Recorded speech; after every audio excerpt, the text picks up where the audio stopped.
So we'll start off by creating a multi-platform app as our Xcode project. Let's name it text editor. Save it wherever you want to. I'll save it in my documents folder. And then let's remove the canvas. And there you can see the general layout for a SwiftUI app. There it's got the preview and then a content view, which comes standard. So first we'll import uniform type identifiers. That will allow us to read encoding such as UTF-8, UTF-16 and whatnot. And then we'll go struct text file, and then it will be a file document. And then we'll do a static var readable content type, which will be equal to a UT type dot plain text. That means it will read a plain text file.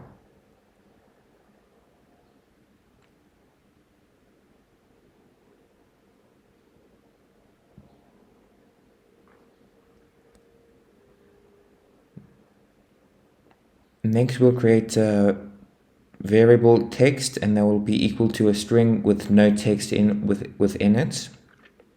Then we'll go ahead and say init, and then in the brackets we'll say initial text is equal to a string, which will be no text within it. It'll just be 2 quotation marks.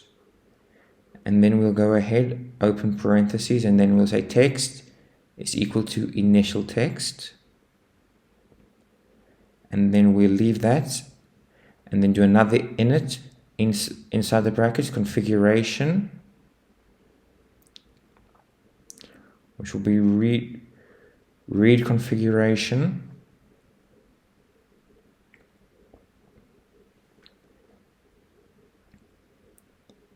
And then we'll go ahead and type throws, open parentheses, inside if let data equals configuration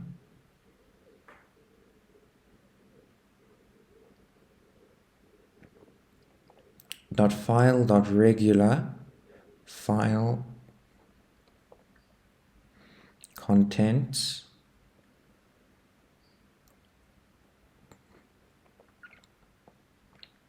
open the parentheses, and we'll say text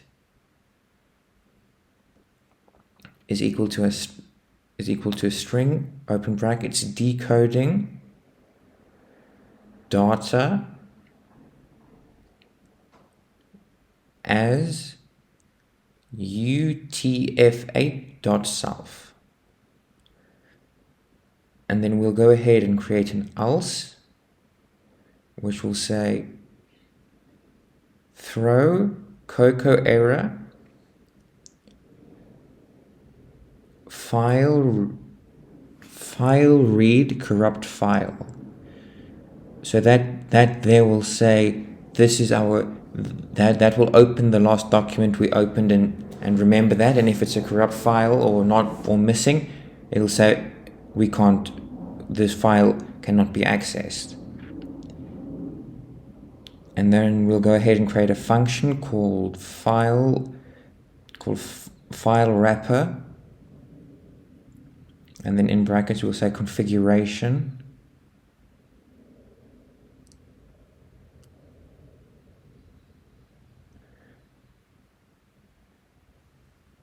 which will be the right configuration.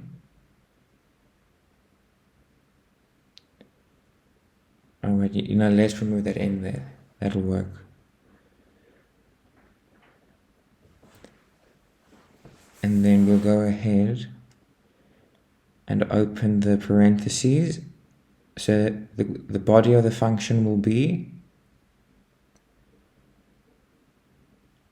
oh yes, let's type throws there, that'll also work.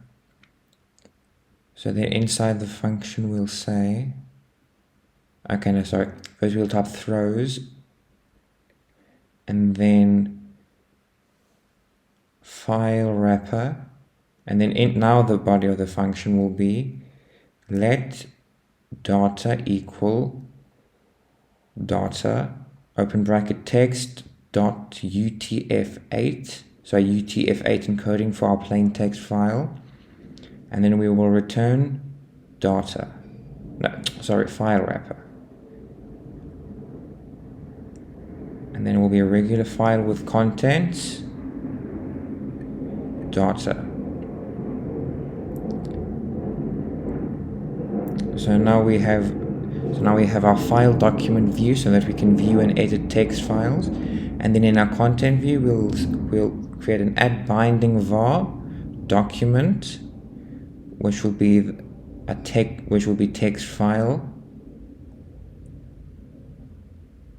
And then in our body, we'll say text editor. Text is $document.text,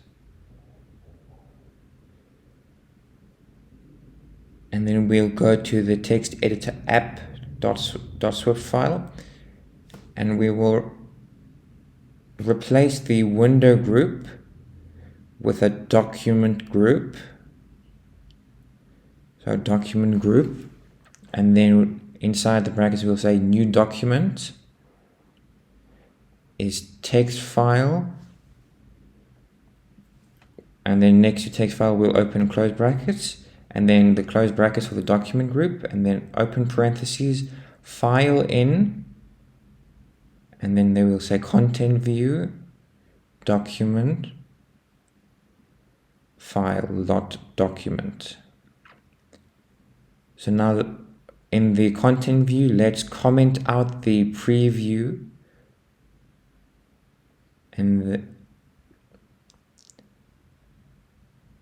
so now in macOS in .entitlements, make sure you have that line there, com.apple.blah blah blah .read write. That means you can read and write files. So now when building it, there we have it. So you can see you can open files.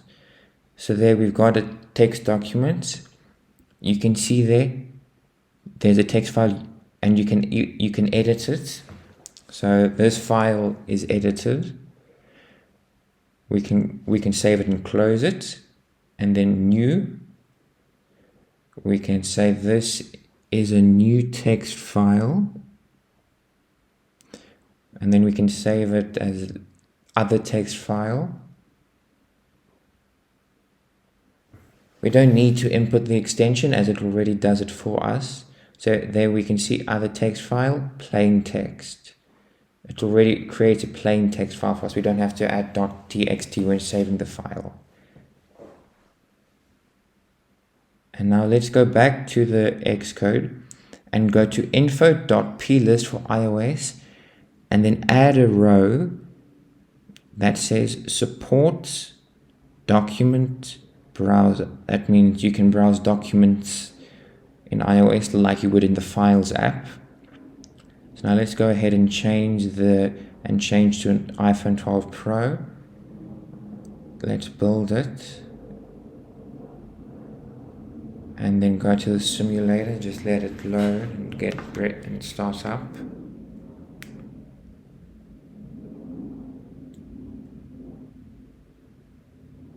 So there we can see you've got your file there. You can create a new document and edit this document as a text file within your iOS app. So there you can see this is a text file. Then we can leave it, and it saves it for us there, and then you can rename the file as text file, let's say. And then if you go back into it again and say this file was edited, and then leave the text editor app, close it, we can see there it saves this file was edited for us. Thank you for watching this video.